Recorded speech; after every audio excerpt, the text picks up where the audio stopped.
It wasn't the sound of war drums or the sudden crack of thunder that started it all. It was the sharp, unapologetic crow of a rooster. Jake Mitchell didn't know it yet, but that morning, when his favorite rooster, Charlie, let out its first spirited call at 5:02 a.m., it wouldn't just wake the cows, it would wake hell. The sun had barely crept above the rolling hills of Mitchell Farms, a patch of land soaked in history, sweat, and loyalty. To Jake, this land wasn't just soil, it was bone. The bones of his father and his grandfather, and every Mitchell who had worked it since 1923. While others dreamed of glass towers and weekend getaways, Jake's heaven was right here, creaking porch boards under his boots, the sweet bite of morning coffee on his lips, the smell of manure and promise on the wind. He was, by all definitions, content. But contentment, like peace, is often the first casualty of those who think their preferences are law. Her name was Karen Whitmore. She arrived like a drought slow, creeping, inevitable. The kind of person who wore high heels to HOA meetings and treated bylaws like scripture. Her version of power didn't involve votes or trust. It lived in whispers, warnings, and a clipboard of weaponized intentions.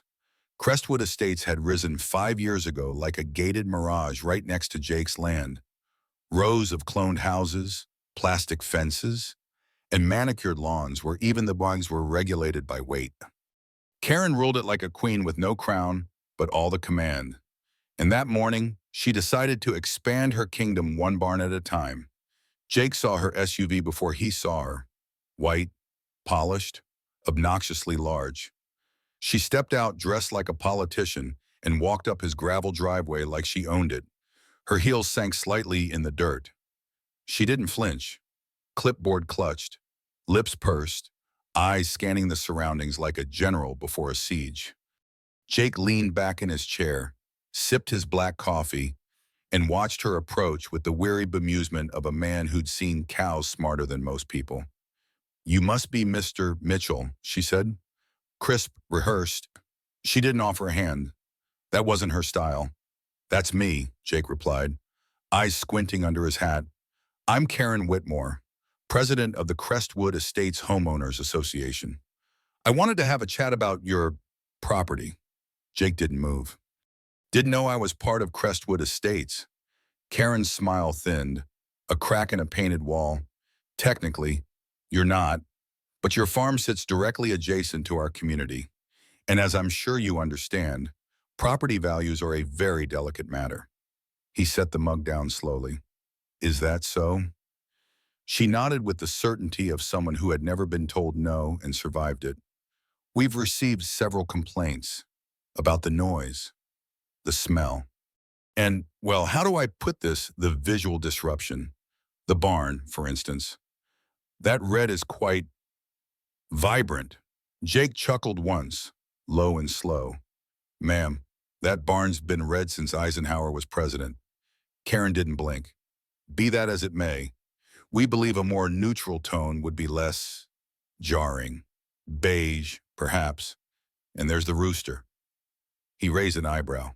"You mean, Charlie, some residents have reported being woken up before 6:08 repeatedly?" "Ma'am, that's called mourning." Karen's jaw tightened. She pressed on. "We believe your farm would benefit from a few adjustments. Cleaner lines, softer colors, fewer farm-like elements." Jake stood slowly, every inch of his posture carved from stone. "Miss Whitmore, I appreciate your visit, but I'm not part of your HOA. I don't answer to your bylaws. My barn stays red, and Charlie gets to crow.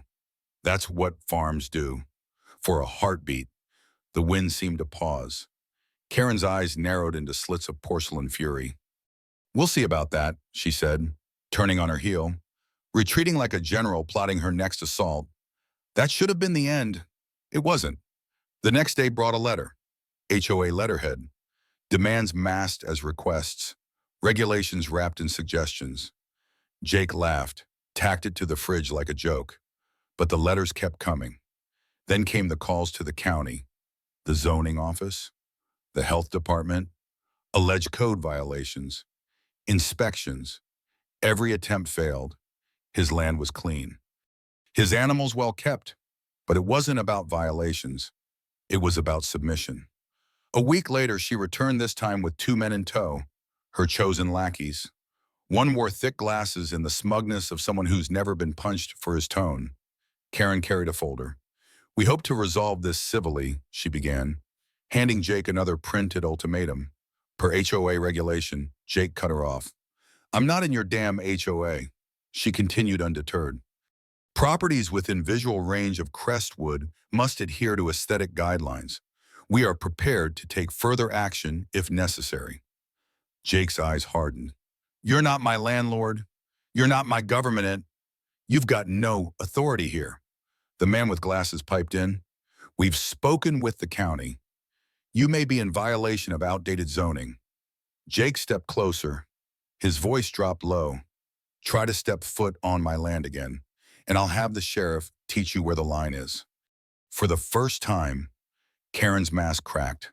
Just a flicker of something less than control rage, maybe, or fear. But she recovered, turned, and left. The fight was on. She just hadn't realized who she'd picked it with. Jake wasn't a loud man, but he knew war. Not the kind with guns and blood, but the quieter, crueler war of persistence. He was bred from men who dug roots through rock and stayed even when everything else told them to go. This farm had weathered storms, droughts, even taxes. Karen was just another storm, but this one wore perfume and pretended to smile. The real beginning of their war wasn't the rooster or the barn. It was that moment when Karen realized Jake wouldn't budge, that no matter how many complaints she filed, how many rules she cited, or how many empty threats she mailed, the man in the rocking chair with calloused hands and a rooster named Charlie would not bow. And that, more than any violation of aesthetic harmony, was what offended her most. What Karen didn't understand, what most people like her never did, was that some things are not meant to be tamed. Some land will not be paved. Some men will not be bent. So she doubled down. And Jake, he poured himself another cup of coffee, fed the chickens, and waited. Because some wars, you don't fight to win. You fight so they know where the line is, and you never move it. It started with tire tracks. One morning, Jake noticed the gravel near the edge of his property had shifted, fresh impressions carved where none should have been. He crouched, ran his fingers through the disturbed stone, and narrowed his eyes. No rain last night, no delivery scheduled. It was the kind of detail most people would miss, but Jake had the farmer's eye, the kind that knows when something is out of place just by the way wind moves through wheat. He straightened, gaze drifting toward the invisible line that separated his world from Karen Whitmore's curated utopia. The same Karen who, just days earlier, had left his porch with veiled threats tucked behind tight smiles. He hadn't seen her since, but he felt her like static in the air before a lightning strike. The war hadn't gone quiet. It had gone underground. The next strike came by mail. Again. But this time, it wasn't just a letter. It was a thick envelope, courier delivered and stamped with a law firm's insignia. Not the HOA this time. Karen had lawyered up. Jake opened it slowly, scanning the jargon-heavy contents with the calm of a man used to reading between lines. A notice of nuisance and community disruption, 3 pages long, citing outdated regional statutes, some obscure clauses about adjacent property harmony, noise ordinances, visual pollution, and something absurd about rural odor incompatibility. Jake shook his head. They were reaching, grasping for anything that might stick.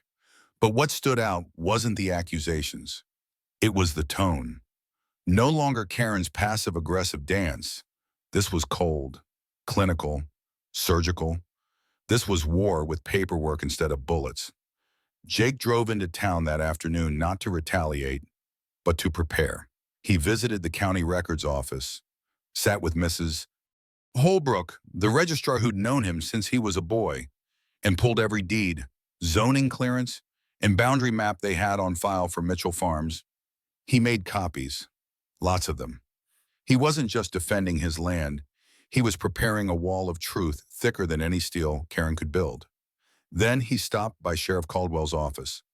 Tom was an old friend, a steady hand who'd once pulled Jake out of a ditch during a flood and shared a bottle of rye after Jake's father passed. Tom had already heard murmurs noise about complaints and legal threats.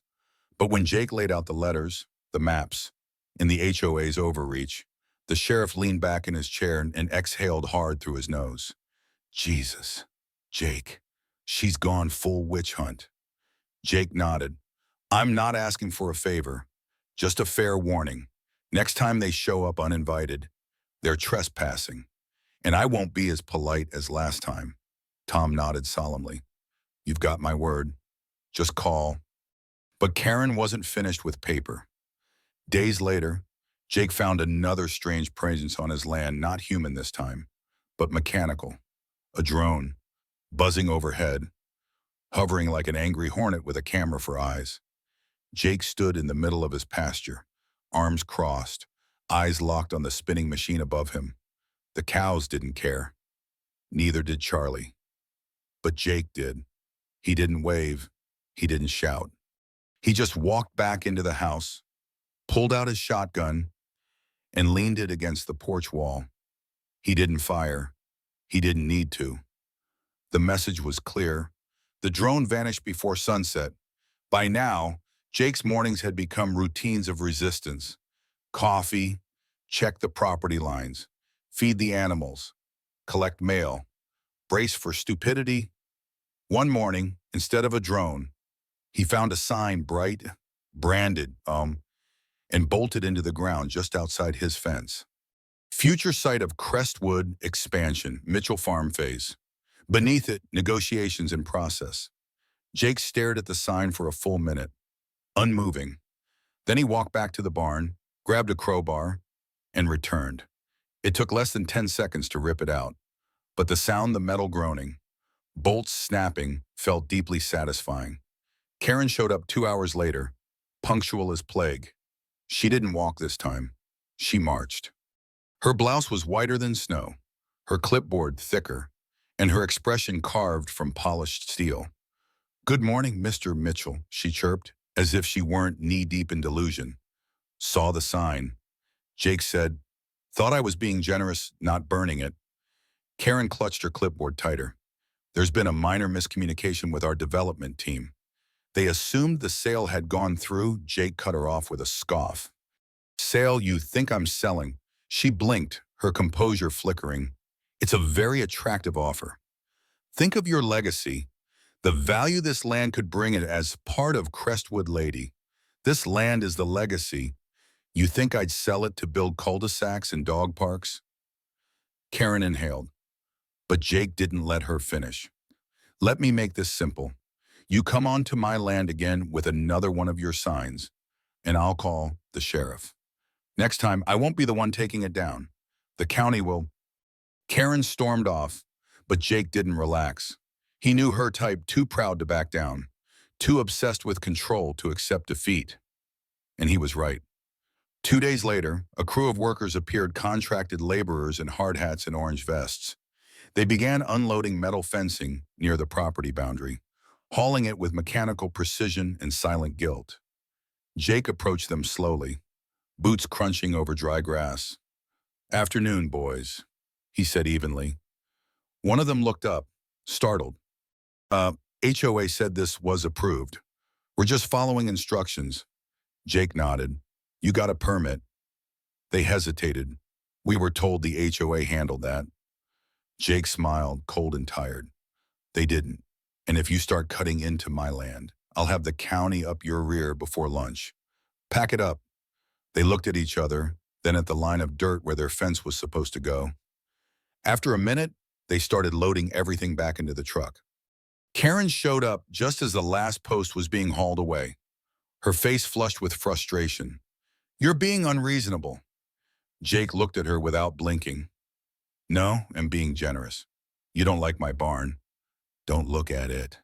That night, Jake pulled out his maps again, cross-referenced the coordinates, photographed the boundaries. He wasn't going to play defense anymore. He printed a formal cease and desist, stamped it, signed it, and hand-delivered it to the HOA office the next morning. Their receptionist, a teenager who clearly hated being there, accepted it with a wide-eyed nod. It was official. Any further incursion would be considered legal harassment. But Karen's next move wasn't physical. It was psychological. Jake started receiving anonymous letters typed, unsigned, but dripping with HOA rhetoric. Your animals are a danger to neighborhood children. The smell of your fields is unacceptable. Please show respect and maintain your lawn at HOA standards. Each one more ridiculous than the last. Jake saved them all. He created a folder labeled fantasy fiction and filled it until the binder bulged. Then came the surveillance. A rusted sedan parked near the property edge, always around dusk. A man inside with a camera. Not HOA staff too professional. Jake confronted him one evening, catching him mid-snap. The man claimed he was from a local zoning committee, but his badge was a cheap printout and his tone too nervous. Jake told him to leave. The next morning, another HOA letter arrived, now accusing Jake of potential zoning violations related to animal welfare and unauthorized community gatherings. Jake didn't laugh this time. He called his lawyer. The war had escalated past gossip and passive aggression. Karen had turned Crestwood into a siege engine, and Jake was the castle under fire. But she hadn't realized yet that this castle wasn't built to fall. It was carved from generations of stubbornness and weathered defiance. Jake didn't want a fight, but he wasn't going to lose one either. He sat on his porch that evening, Charlie perched on the railing beside him, the wind carrying distant music from someone's backyard party. Somewhere inside, he could hear the soft crackle of another HOA letter being fed into the fireplace. This was no longer about a red barn. This was about principle. And Jake had a long memory, a wide field. And nowhere else he'd rather bow. Jake knew when a line had been crossed. Not because of the letters or even the drone, those were just modern masks for old tactics. No, he knew because of the silence. Not the calm, peaceful kind that accompanied sunrise and rustling wheat, but the kind that came before something ugly, something calculated. For 2 days after the zoning threat, there was nothing. No trucks, no drones, no visits. Even the letter stopped. Jake felt it in his bones. Karen was planning something. He just didn't know what shape it would take yet. He spent the next morning walking the perimeter of his land, eyes scanning for signs of intrusion. Everything looked undisturbed. But when he returned to the porch, there was something new on his property, small, white, and plastic. A sprinkler. Not his, not connected to any system he'd installed. When he followed the hose, it led beyond his fence, trailing back into the neatly trimmed grass of Crestwood Estates. It was a subtle incursion, disguised as irrigation. But Jake saw it for what it was, a test. He yanked the sprinkler out of the ground and left it on Karen's front step before noon. He didn't bother knocking. That afternoon, Jake visited Mason at the farmer's market downtown. Mason was more than a friend. He was the kind of man who turned ideas into events and events into revolutions. They sat in the back of his supply van eating chili dogs while Jake explained what had been happening. Mason listened, chewing slowly, then grinned. So you're telling me this HOA witch is trying to make you disappear? Jake nodded. Mason wiped his mouth. Then let's make you loud. The idea came together in under 10 minutes. A weekly farm day open to the public. Free entry, kid-friendly, with live music and booths from other local growers. It would be noisy, crowded, colorful, and best of all, perfectly legal. Jake had the land, the zoning, and now, a reason. Within 48 hours, flyers were printed and handed out across town. Social media lit up with digital posters. Farmer Fun Day, support local, eat fresh, pet a goat. The first event was scheduled for Saturday. When that day arrived, the field bordering Crestwood was unrecognizable.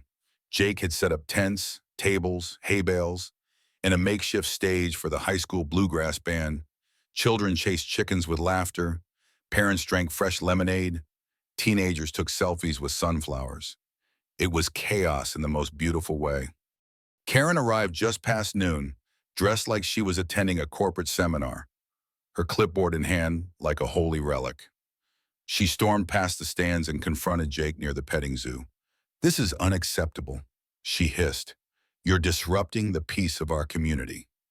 Jake handed a toddler a handful of feed for the goats, then turned to her. "This is agriculture," he replied. "And according to the county, I'm allowed to host events on agricultural land." "Would you like a map?" Karen's face tightened. "There are cars parked all along the road. Music blasting. Strangers wandering close to our fences." Jake smiled. "Sounds like a great Saturday." She opened her mouth to respond, but was cut off by a group of giggling kids climbing into a haystack. "You'll hear from our lawyers," she snapped. Jake tipped his hat. "Tell them to bring pie next time." By the third week, the market had become a small-town phenomenon. Jake added booths. A beekeeper from the south end of town brought honey. An old veteran sold handmade soaps. A teenager with a passion for baking sold out of cookies in 30 minutes.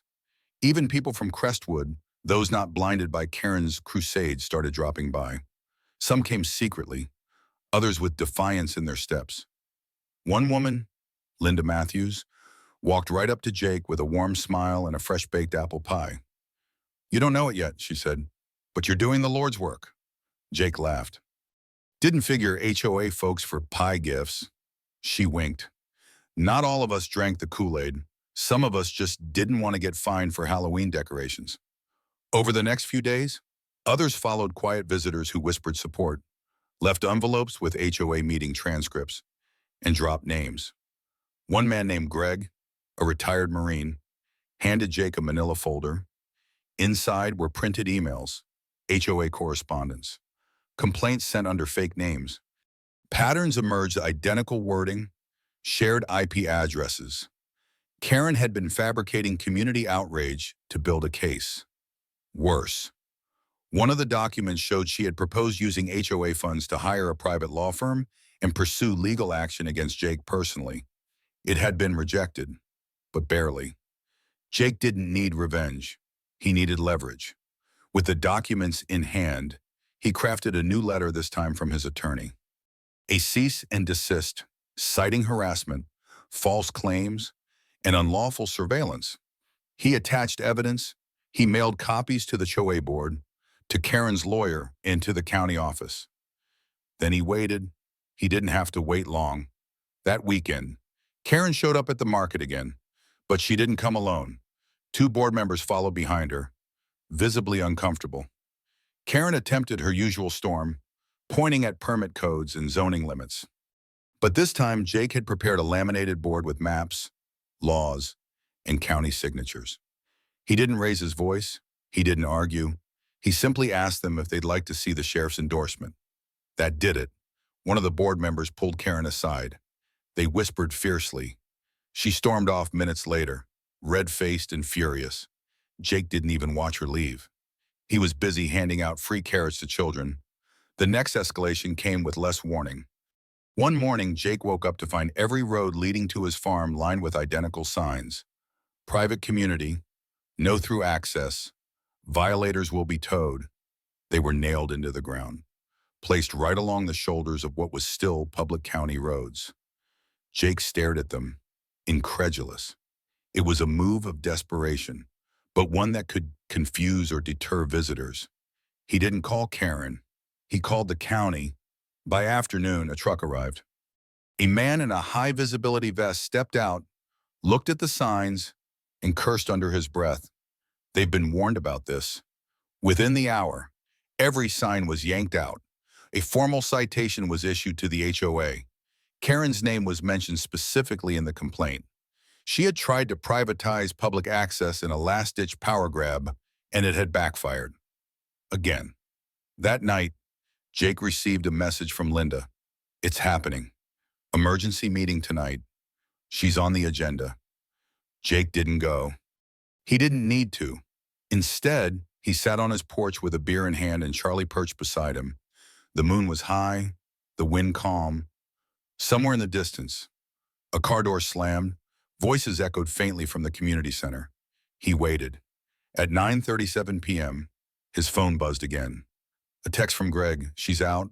voted 5-2. HOA board removed her as president. Jake didn't smile. He just exhaled slow, satisfied. Not because he'd won, but because it was over.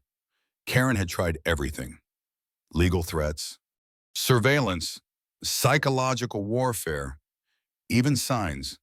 And she'd lost. Not just power, but control. The next morning, a moving truck appeared in front of her house.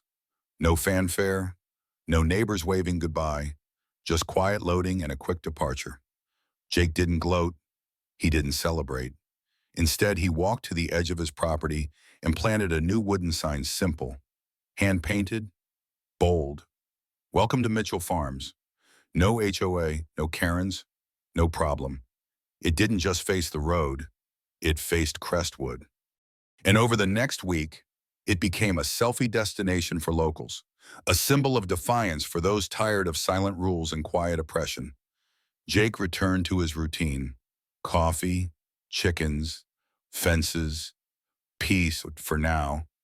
But every now and then, when the wind shifted and the porch creaked just right, he could still hear Karen's voice echoing in some distant memory.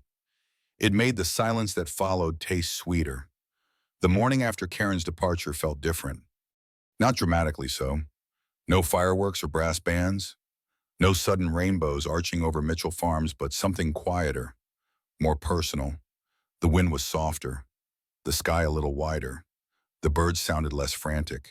Jake noticed it before he even stepped off the porch. There was no tension pulling at his shoulders, no expectation of conflict in the mail. For the first time in months, he sipped his coffee without scanning the horizon for clipboard-wielding invaders. But peace, Jake knew, was never permanent. It was something you earned again and again by preparing for when it broke. So, as the sun crested over the rows of sunflowers he'd planted out of spite and now genuinely loved, Jake picked up his notebook and began planning. Not a defense strategy this time, but something new, something his father would have approved of. Expansion. The farm was doing well. The weekly market had become more than a local curiosity. It was now a fixture. People came from neighboring towns, vendors asked for permanent booths, and kids started calling it the real farm Disneyland. So Jake figured it was time to go beyond just vegetables and petting goats. He'd turn the eastern field, once fallow, into a dedicated event space, with a small wooden amphitheater, shaded picnic areas, and maybe even a pumpkin patch in the fall. He jotted the ideas down, page after page, the kind of quiet ambition that comes from surviving cow and learning to dream again. But not everyone was happy about Karen's absence. One Thursday morning, Jake spotted a familiar face among the sun hat crowd at his market.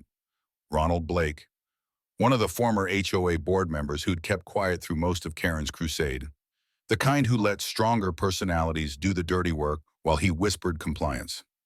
He stood stiffly beside the honey booth, arms crossed, not sampling a single product, eyes locked on Jake. Jake didn't approach. He knew that look. Resentment without courage. The next day, one of his vendors, a sweet teenage girl who sold fresh pies, approached Jake with a folded note she found under her table. It wasn't signed, but it was typed. Your event disturbs our mornings. Consider relocating or shortening your hours. Not everyone wants to live next to a carnival. Jake read it twice, then burned it in a fire barrel without a word. The ghosts of HOA culture hadn't vanished. They'd just gone underground, like roots waiting for the right season to crawl back up. By early August, the eastern field had been cleared, tilled, and fenced. Jake brought in local woodworkers to help construct the stage. It was modest, but beautiful arched beams, reclaimed lumber, a backdrop painted by a local artist depicting rolling hills and cornflowers. The opening event was scheduled for Labor Day weekend, a farm-to-table dinner at sunset with live acoustic music, all proceeds going to the town's volunteer fire department. Flyers went out, tickets sold fast, and for once, Jake felt like he was building something instead of defending it, until he found the cameras. Not professional ones, not drones, just small, motion-triggered trail cams normally used for hunting attached discreetly to fence posts at the far end of his land. they weren't his. He hadn't installed them.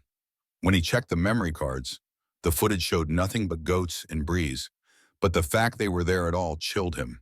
He reviewed older footage, looked at tracks, called a friend from the sheriff's office.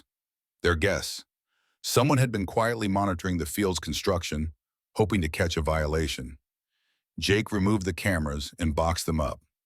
He considered going door to door asking questions, but something told him that would be exactly what they wanted: escalation. Instead, he posted a message on the community Facebook group used by both Crestwood and town locals. Just a single picture of the cameras. No caption. The comments poured in. Some laughed. Some were outraged. But most shared one common thread: haven't we had enough of this? That's when the story started surfacing. Other neighbors, those who had once stayed silent, began sharing memories of Karen as rain, fines for wind chimes, threats over unapproved mailbox paint, a cease and desist letter sent to a 12-year-old for sidewalk chalk drawings. It turned into a reckoning. One woman revealed that Karen had once removed her garden gnome at night and left a citation in its place. Another man confessed that he was fined twice for his American flag being too large. As these stories spread, so did something else: embarrassment. The new HOA board, now leaderless after Karen's ousting and 2 recent resignations, found itself in the awkward position of managing a legacy they hadn't created but had quietly allowed. Jake received an official apology letter, signed by the remaining members.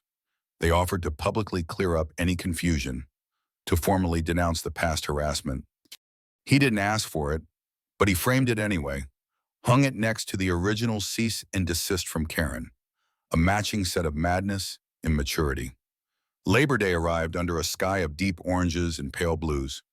Families gathered in folding chairs and at long communal tables draped with burlap and wildflowers. The band played softly under the new stage lights, and kids danced barefoot in the grass. Jake stood by the grill, flipping burgers, his hat low over his brow but his eyes alert. He watched the crowd, scanning for any sign of sabotage, any new face lurking too long at the periphery. But there was none, only laughter, music, and the scent of roasted corn. Around 8 p.m., Linda approached him again, this time with a mason jar of apple cider and a story. She'd heard rumors that Karen hadn't just left town, but tried to replicate her rule elsewhere, a new development 2 counties over. And within 3 weeks, she'd been slapped with a citation for unauthorized signage by an HOA president even more ruthless than she had been. Jake listened, lips curling into the smallest smile. Karma didn't always come swiftly, but it often came with poetic symmetry. A week after the event, Jake received a certified letter. This time, it wasn't from Crestwood or any lawyer. It was from the county zoning board.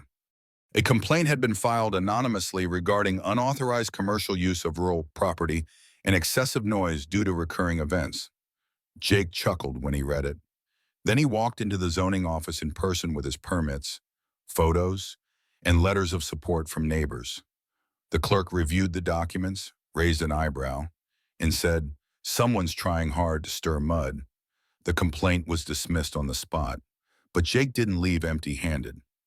He filed a request to formally register Mitchell Farms as an agritourism site, securing more legal protection and public recognition. 2 weeks later, the paperwork was approved. Jake now had the official county seal designating his land as a recognized agricultural destination.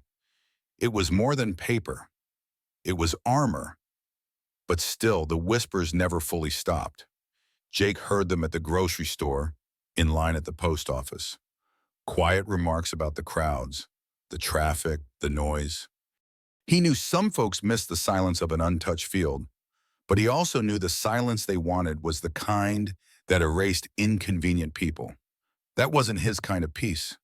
His peace came from honesty, effort, the smell of tilled earth and loud laughter, from not having to hide roosters or repaint barns, from watching sunflowers grow where fences once threatened. One evening, as the sun dipped low and the porch creaked beneath his boots, Jake looked out at the flickering lights of the new amphitheater, still glowing faintly from the last event. He heard Charlie crow once, confused by the dusk, He sipped his coffee cold now and exhaled. There would be other battles. Always were. But the war that was over. Not because the enemy surrendered, but because the community woke up, chose differently, and left the gate open for something better. The first fall breeze rolled across Mitchell Farms with the scent of dry leaves and sweet hay, brushing against the rows of sunflowers now leaning heavy with seed. Jake stood by the gate, the same gate that Karen had once tried to move with nothing more than ego and paper, and watched the road with quiet satisfaction. The traffic was light but constant families, teenagers, out-of-towners, some with picnic baskets, others just with curiosity. They came not for spectacle, but for a kind of relief, a space where nobody would find them for stepping off the sidewalk or using the wrong shade of mulch. Jake's farm had become a local refuge, and he hadn't even meant for that to happen. He just wanted to be left alone. But resistance, it seemed, had turned him into something else than an anchor, a reminder that not everything had to fit into someone else's design. That weekend, a woman named Deidre approached him near the produce stand. She wore faded jeans, a wide-brimmed hat, and carried a toddler on her hip. Her eyes were tired but kind.